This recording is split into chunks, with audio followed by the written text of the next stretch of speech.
श्रीकाय श्रीमद्देवी भागवत महापुराण कथा तृतीय स्कंध का दूसरा अध्याय। भगवती आद्याशक्ति के प्रभाव का वर्णन। व्यास जी बोले, हे महाबाहो, हे कुरुश्रेष्ठ, आपने मुझसे जो प्रश्न पूछे हैं उन्हीं प्रश्नों को मेरे द्वारा मुनिराज नारद जी से पूछे जाने पर उन्होंने इस विषय में ऐसा कहा था। नारद जी बोले, हे व्यास जी, मैं आपसे इस समय क्या कहूँ। प्राचीन काल में यही शंका मेरे भी मन में उत्पन्न हुई थी और संदेह की बहुलता से मेरा मन उद्वेलित हो गया था। हे व्यास जी, तदनंतर मैंने ब्रह्मलोक में अपने अमित तेजस्वी पिता ब्रह्मा जी के पास पहुंचकर यही प्रश्न पूछा था, जो उत्तम प्रश्न आपने आज मुझसे पूछा है। मैंने पूछा, हे पिताजी, इस संपूर्ण ब्रह्मांड का आविर्भाव कैसे हुआ? हे विभो, इसका निर्माण आपने किया है अथवा विष्णु ने अथवा शिव ने इसकी रचना की है? हे विश्वात्मन, मुझे सही सही बताइए, हे जगतपते, सर्वश्रेष्ठ ईश्वर कौन है और किसकी आराधना की जानी चाहिए? हे ब्राह्मण, वह सब कुछ बताइए और मेरे संदेहों को दूर कीजिए। हे निष्पाप, मैं असत्य तथा दुख रूप संसार में डूबा हुआ हूँ। संदेहों से दोलायमान मेरा मन तीर्थों में, देवताओं में तथा अन्य साधनों में कहीं भी शांत नहीं हो पा रहा है। हे परंतप, परम तत्व का ज्ञान किए बिना शांति मिल भी नहीं सकती है। अनेक प्रकार से उलझा हुआ मेरा मन एक जगह स्थिर नहीं हो पा रहा है।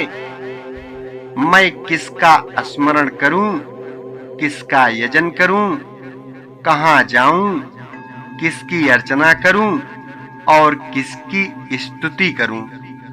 हे देव, मैं तो उस सर्वेश्वर परमात्मा को जानता भी नहीं हूं। हे सत्यवती तनय व्यास जी, मेरे द्वारा किए गए दुरूह प्रश्नों को सुनकर लोक पितामह ब्रह्मा ने तब मुझसे ऐसा कहा। ब्रह्मा जी बोले, हे पुत्र, तुमने आज एक दुरूह तथा उत्तम प्रश्न किया है, उसके विषय में मैं क्या कहूँ। हे महाभाग, साक्षात विष्णु द्वारा भी इन प्रश्नों का निश्चित उत्तर दिया जाना संभव नहीं है। हे महामते, इस संसार के क्रियाकलापों में आसक्त कोई भी ऐसा नहीं है जो इस तत्व का ज्ञान रखता हो। कोई विरक्त, निःस्पृह तथा विद्वेष रहित ही इसे जान सकता है। प्राचीन काल में जल प्रलय के होने पर स्थावर, जंगम आदि प्राणियों के नष्ट हो जाने तथा मात्र पंच महाभूतों की उत्पत्ति होने पर मैं कमल से आविर्भूत हुआ। उस समय मैंने सूर्य, चंद्र, वृक्षों और पर्वतों को नहीं देखा और कमल कर्णिका पर बैठा हुआ मैं विचार करने लगा, इस महासागर के जल में मेरा प्रादुर्भाव किससे हुआ? मेरा निर्माण करने वाला, रक्षा करने वाला तथा युगांत के समय संहार करने वाला प्रभु कौन है? कहीं भूमि भी स्पष्ट दिखाई नहीं दे रही है जिसके आधार पर यह जल टिका है, तो फिर यह कमल कैसे उत्पन्न हुआ जिसकी उत्पत्ति जल और पृथ्वी के संयोग से ही प्रसिद्ध है? आज मैं इस कमल का मूल आधार पंख अवश्य देखूंगा और फिर उस पंख की आधार स्वरूपा भूमि भी अवश्य मिल जाएगी, इसमें संदेह नहीं है। तदनंतर मैं जल में नीचे उतरकर 1000 वर्षों तक पृथ्वी को खोजता रहा, किंतु जब उसे नहीं पाया तब आकाशवाणी हुई कि तपस्या करो। तत्पश्चात मैं उसी कमल पर आसीन होकर 1000 वर्षों तक घोर तपस्या करता रहा। इसके बाद पुनः एक अन्य वाणी उत्पन्न हुई, सृष्टि करो। इसे मैंने साफ साफ सुना। उसे सुनकर व्याकुल चित्त वाला मैं सोचने लगा, किसका सृजन करूं और किस प्रकार करूं। उसी समय मधुकैटभ नाम वाले 2 भयानक दैत्य मेरे सम्मुख आ गए। उस महासागर में युद्ध के लिए तत्पर उन दोनों दैत्यों से मैं अत्यधिक भयभीत हो गया। तत्पश्चात मैं उसी कमल की नाल का आश्रय लेकर जल के भीतर उतरा और वहां एक अत्यंत अद्भुत पुरुष को मैंने देखा। उसका शरीर मेघ के समान श्याम वर्ण वाला था। वे पीत वस्त्र धारण किए हुए थे और उनकी 4 भुजाएं थीं। वे जगतपति वनमाला से अलंकृत थे तथा शेष शैया पर सो रहे थे। वे शंख, चक्र, गदा, पद्म आदि आयुध धारण किए हुए थे।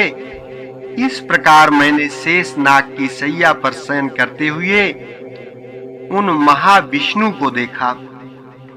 हे नारद जी, योग निद्रा के वशीभूत होने के कारण निस्पंद पड़े उन भगवान अच्युत को शेषनाग के ऊपर सोया हुआ देखकर मुझे अद्भुत चिंता हुई और मैं सोचने लगा कि अब क्या करूं।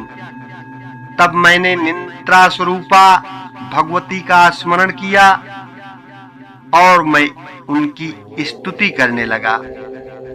मेरी स्तुति से वे कल्याणी भगवती विष्णु भगवान के शरीर से निकलकर आकाश में विराजमान हुई। उस समय दिव्य आभूषणों से अलंकृत वे भगवती कल्पनाओं से परे विग्रह वाली प्रतीत हो रही थीं।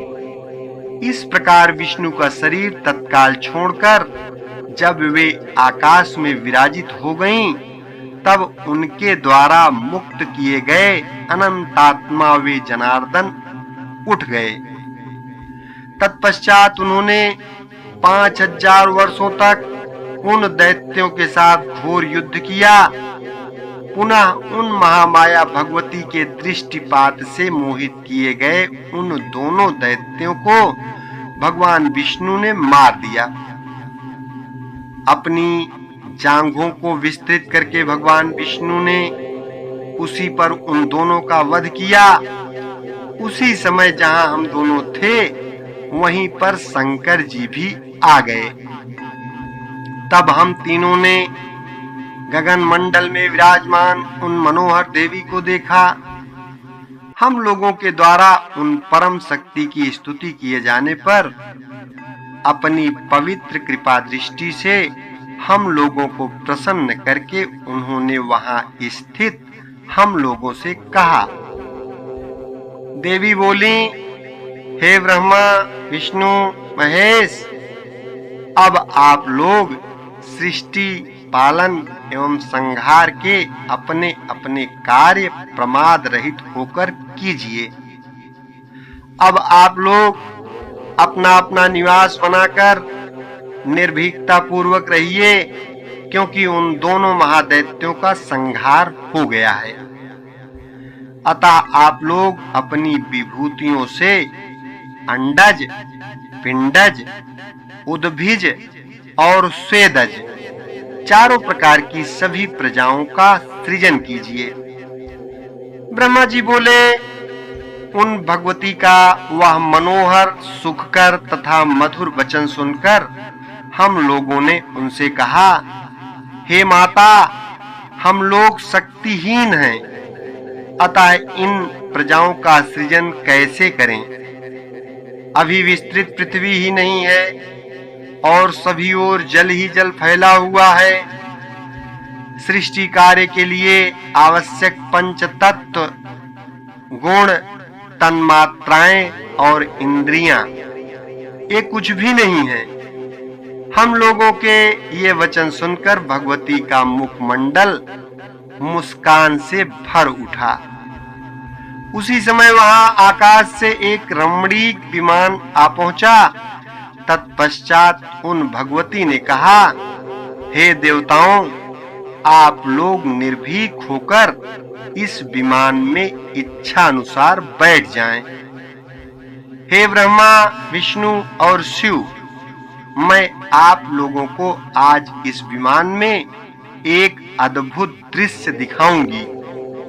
उनका यह वचन सुनकर हम तीनों उनकी बात स्वीकार करके रत्न जटित मोतियों की झालरों से शोभायमान, घंटियों की ध्वनि से गुंजित तथा देव भवन के तुल्य उस रमणीक विमान पर संशय रहित भाव से चढ़कर बैठ गए।